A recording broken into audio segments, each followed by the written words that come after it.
আজকের গল্প সাপ মুক্তি। কলমে সুতপা ব্যানার্জি। কন্দুল গাঁয়ের মাহাতো পাড়ার ছেলেদের খেলার কোনো নির্দিষ্ট বিষয় বা উপকরণ নেই। যেদিন যেমন পারে খেলে। সকালে কেউ মুড়ি, কেউ বা পান্তা খেয়ে হৈ হৈ করে খেলতে বেরিয়ে যায়। খেলার সঙ্গে সঙ্গে জীবিকা নির্বাহের কিঞ্চিত সুবিধেও করে দেয় পরিবারের। এ সময় বাড়ির বড়রাও নিজের নিজের কাজে ব্যস্ত থাকে। কেউ চাষের ক্ষেতে মুনিশ খাটে, কেউ দূরের শহরে চলে যায়, কেউ বা জিনিস ফেরি করে। এ সময় ওদের ঘরে থাকে বাড়ির খুব বয়স্করা। ওরাই ঘর গৃহস্থলী সামলায়। বুকনা, কাজলা, হেফাইরা একটা দলে থাকে, একই রকম খেলা খেলে। যেমন যেদিন ওরা আবর্জনার থেকে পেতল, প্লাস্টিক কুড়োয়, সেদিন ফেলে দেওয়া কাগজ মুঠো করে দড়ি বেঁধে তাই দিয়েই বল ছোড়াছুড়ি খেলে। তারপর খেলা শেষে পড়ন্ত বেলায় চটের ব্যাগ ভর্তি করে দল বেঁধে ঘরে ফেরে। আবর্জনা মাখা চেহারাগুলো দেখে তখন বোঝাই যায় না কে বুকনা, কে কাজলা, আর কেই বা হেপায়। বারোয়ারি কলতলায় এসে সেসব ক্লেদ ওরা সাফ করে। সাথে সদ্য শেখা কোনো হিন্দি গানের কলি জোড়া জুড়ে গায়। কুচো কয়লা কুড়োতে মাঝে মাঝে কাছাকাছি কলিয়াড়িতেও চলে যায়। অনেক সময় অবৈধ কোনো খনিতে ঢুকে পড়ে, দুর্ঘটনাও ঘটে। তবুও জীবন থেমে থাকে না, এভাবেই এগিয়ে চলে। স্কুলের খাতায় নামও আছে কারোর কারোর। অধিকাংশ দিন অনুপস্থিত থেকে শুধু খাতার নামটুকু বজায় রাখে। কেউ আবার খাদ্য তালিকায় ডিম থাকলে সেদিন মিড ডে মিল খেয়ে আসে। থালা ভরে চাল ডাল দিলেও খবর পেলে তা গিয়ে নিয়ে আসে। জলের পাইপ বা ঝোপের আড়ালে ডেরা গেলে বাপ কাকার মতো বিড়ি টানে। ড্রেন রাইডের নেশা করে। খেতে বেশি লোকের দরকার হলে বা চায়ের দোকানে কাপ ডিশ ধুতেও লেগে পড়ে। এভাবেই অভাবের আনাচে কানাচে লেগে থাকে শিশু শ্রমের কালি। বুকনারা সেদিন গেল গির্জাপাড়ার দিকে। ঘুরতে ঘুরতে বুকনা বলল, চল একবার গির্জিটোর ভেতর ঠেনে ঘুরে আসি। কাজলা ভয়ার্ত চোখে বলল, না বাবা, ওদিক পানে যাব না লাই। বাপটা শুনলে না গলাটি টিপায় দেবে। হেপাইও ফিরে যাওয়াকে সমর্থন করলো। শুধু বুকনা বুকের পাটাটা চওড়া করে এগিয়ে চলল চার্চের দিকে। কি মিষ্টি ওই ঘণ্টাটার শব্দ! মন থেকে একটা ডাক অনুভব করছে ও। গির্জার দরজা থেকে মা মেরির ছবি দেখে বুকনার মরে যাওয়া মায়ের কথা মনে পড়ল। ওই অমন আদর করেই তো ওর মা বেলি ওকে পান্তা খাওয়াতো। মা মরে গিয়ে কি এই গির্জায় এসে গেছে?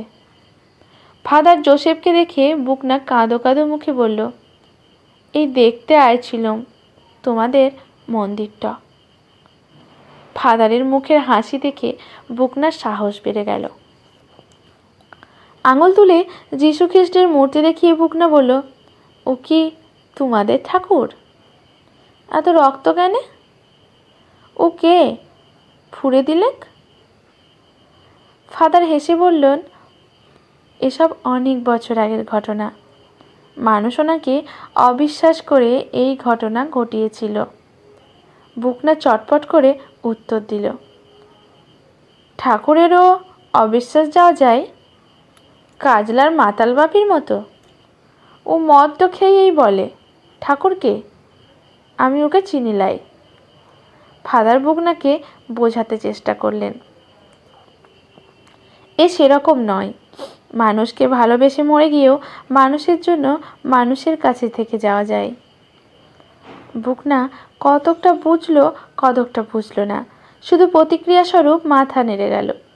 কেমন একটা ঘোরের মধ্যে ফাদারের কথাগুলো শুনতে লাগলো। তবে সবচেয়ে বেশি যেটা মনে গেঁথে থাকলো তা হলো মেরি মায়ের মুখ। ঢলা দিনে যখন ঘরে ফিরে এলো বুকনা, তখন উত্তম মধ্যম খেলো বাপের কাছে। বাপের জায়গায় ওই দিন সামন্তদের বাগালির কাজ ওর ওপরই ছিল। সব পশু হয়েছে বুকনার জন্য। শাস্তি হলো রাতের রান্না বুকনাকে করতে হবে। আলু চোখা আর এলোমেলো আকারের রুটি সেঁকতে সেঁকতে বুকনার মন সেই গির্জার অলিন্দেই ঘোরাফেরা করতে লাগলো। পাশ থেকে বাপ বুকনার রাগত স্বর, ফের যদি ওই অলক্ষণে পাদ্রির ঠায় যাস তো তোর ঠ্যাং খুঁড়া করে রেখা দেব। ভক্তি জাগলে মারাং বুড়ুর ঠায়ে যাবিক। উদিক পানে একদম লয়। ভুজুং ভাজুং দিয়ে তোকে খ্রিস্টান বানায় দিবেক। এক ঘরে হুবার স্বাদ হয়েছে। বুকনা বাপের রাগের এসব কারণ বোঝে না। আপাতত তাই হাতের কাজটা সেরে বাপকে খুশি করার চেষ্টা করে। এরই মধ্যে কাজলাদের বাড়িতে এক দুর্যোগ ঘনিয়ে এলো। বাপ মায়ের সঙ্গে খেতে কাজে গেছিল ওর বোন দুগনি। ধানের খেতে খেলো এক মরণ কামড়। প্রথমে ভেবেছিল কোনো পোকা কামড়েছে। অবস্থা বেগতিক দেখে বাপে বুঝলো এ সাপের কামড়। ডাকা হলো গায়ের ওঝা তিলু সরেনকে।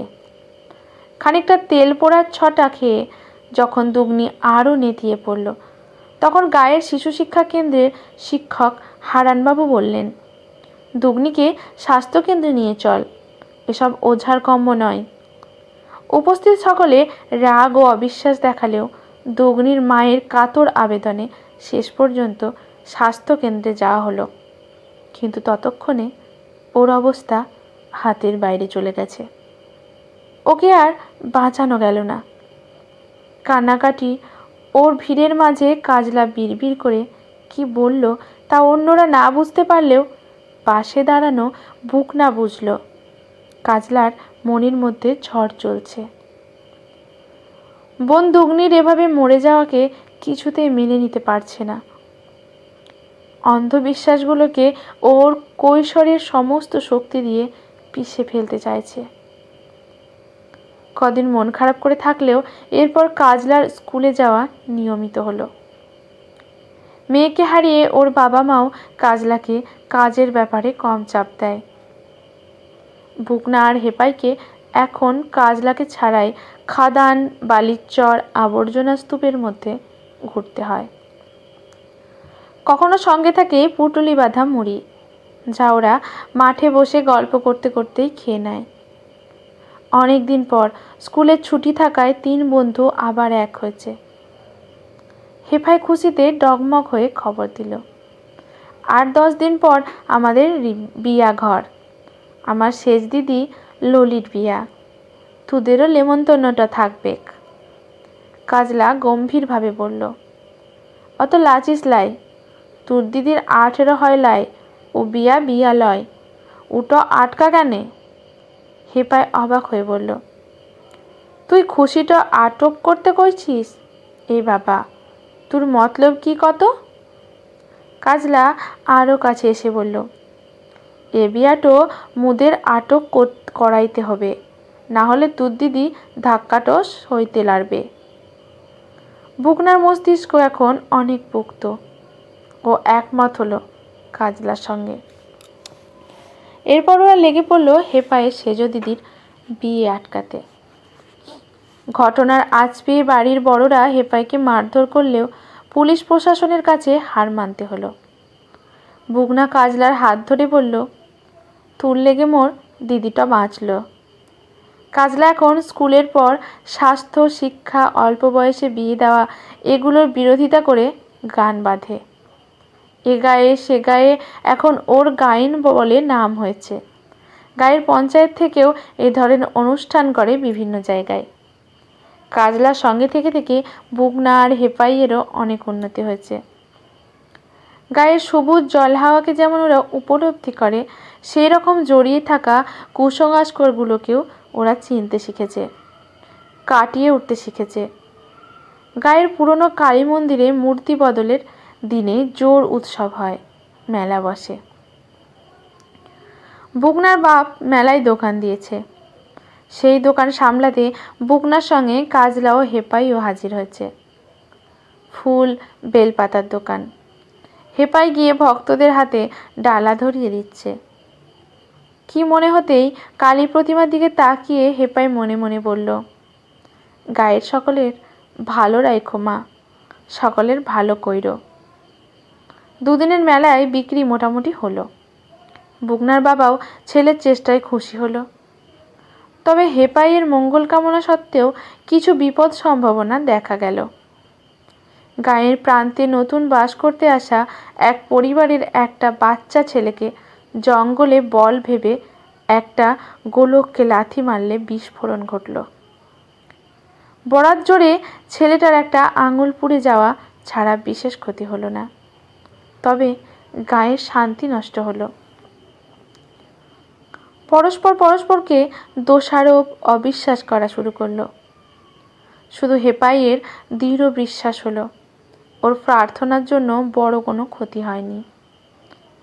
যদিও বুকনা কাজলা ওকে বোঝানোর চেষ্টা করছিল যে জায়গায় লোকবসতি কম বলে বড় ক্ষতি হয়নি, তবে ওরা ঠিক করলে যে চারপাশে সজাগ নজর রাখতে হবে।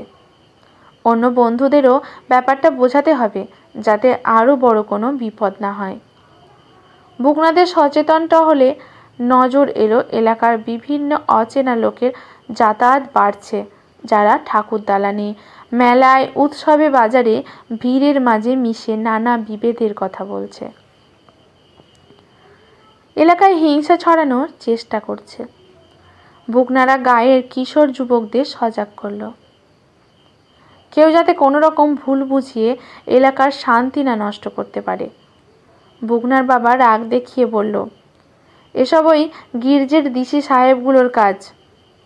ওই ঠাইতেই শহরের লোকগুলান এসে গুজুর গুজুর করে। বুকনা জানে এলাকায় ওরা মেডিকেল ক্যাম্প করার জন্য আসে, কিন্তু ওর বাপ সেসব বুঝবে না, তাই ওইসব কথা ও চুপ করে হজম করল। হেপাইও বুকনাকে বলে রেখেছে মাঝে মাঝে ওর সঙ্গে গিয়ে মেডিকেল ক্যাম্পের কাজকর্ম দেখে আসবে। ওখানে প্রশিক্ষণ নিলে তা ওর ভবিষ্যতে কাজে লাগবে। কাজলা সব দেখে শুনে বলল, এই মেডিকেল ক্যাম্পের কাজ নিয়েও দেখেছি গান বাজতে হবে। তাতে যদি একটা ভালো কাজের জন্য সবার আগ্রহ বাড়ে। কি বল বুকনা? 10 মিলি করি কাজ, হারি জিতি নাহিলাজ। বুকনা, কাজলা, হেপাই গায়ের দরিদ্র পরিবারে জন্মে প্রতি মুহূর্তে দারিদ্রতার সঙ্গে লড়াই করেও নিজেদের রুচি, মানসিকতার উন্নতি, স্বতন্ত্র বজায় রাখতে শিখে গেছে। এই শিক্ষা একদিনে গড়ে ওঠেনি। এখন ওরা ওদের মেধা মননকে সদা জাগ্রত রাখে, যা ওদের দৃষ্টির স্বচ্ছতা বাড়িয়ে ভুল ঠিক, খারাপ ভালোর প্রভেদকে সহজেই চিনতে শিখিয়ে দেয়। প্রশিক্ষণ দেওয়ার পাশাপাশি চার্চের সঙ্গে যুক্ত এনজিও স্বাস্থ্য সচেতনার বিরুদ্ধে বিভিন্ন আলোচনা শিবির চালাতে শুরু করলো বুকনাদের গ্রামের বিভিন্ন স্থানে। বুকনা, কাজলা, হেপাইও ওদের পক্ষে যতটা সম্ভব সাহায্য করে। কিন্তু শিবিরে যখন তেল পাড়া পোড়ো, ঝাড়ফুঁক, জড়িবুটির জায়গায় স্বাস্থ্যকেন্দ্রে পরীক্ষা নিরীক্ষা করে চিকিৎসার কথা বলা হয়, তখন গায়ের ওঝা গুণিনের দল খেপে উঠল। গায়ের অন্ধবিশ্বাসী মানুষদের ভুল বুঝিয়ে, বিভিন্ন অনাগত আশঙ্কার ভয় দেখিয়ে এক কাট্টা করে শিবিরগুলো তছনছ করার কাজে মেতে উঠল। বুকনারা নানাভাবে চেষ্টা করেও অশুভ শক্তির সঙ্গে পেরে উঠছিল না। এর মধ্যে গায়ের মোড়ল সুধীর মেটের ছেলের ধুম জ্বর এলো। ওঝা গুনিনে কোনো ফল দিল না। অবস্থা আরও বাড়াবাড়ি হতে বাধ্য হয়ে স্বাস্থ্য শিবিরে নিয়ে এলো। সেখানে পরীক্ষায় ধরা পড়ল মোড়লদের ছেলের ম্যালিগনেন্ট ম্যালেরিয়া হয়েছে। বিশেষ অবস্থার প্রতিকূলতার ঝড় যখন নিজেদের বাড়িতে এসে পড়ল, তখন অন্ধবিশ্বাসকে আঁকড়ে থাকার আর জায়গা রইল না। মোড়লের ছেলে উপান্ত সুচিকিৎসা পেয়ে সুস্থ হয়ে উঠল। অনেক বছরের অশিক্ষা, কুসংস্কার কেন্দুল গা থেকে বিদায় নিতে শুরু করলো। এই সমস্ত ভালো কাজে গায়ের মানুষেরা সামর্থ্য অর্থ নিয়ে এগিয়ে আসতে লাগলো। সদ্য কৈশোর উত্তীর্ণ বুকনা, কাজলা আর হেপাইওর কথাও গায়ের মানুষ এখন মনোযোগ দিয়ে শোনে। আজকের গল্পটি এখানেই সমাপ্ত। ভালো লাগলে লাইক, শেয়ার, কমেন্ট করে পাশে থাকবেন এরকম নতুন নতুন গল্প পাওয়ার জন্য। ধন্যবাদ।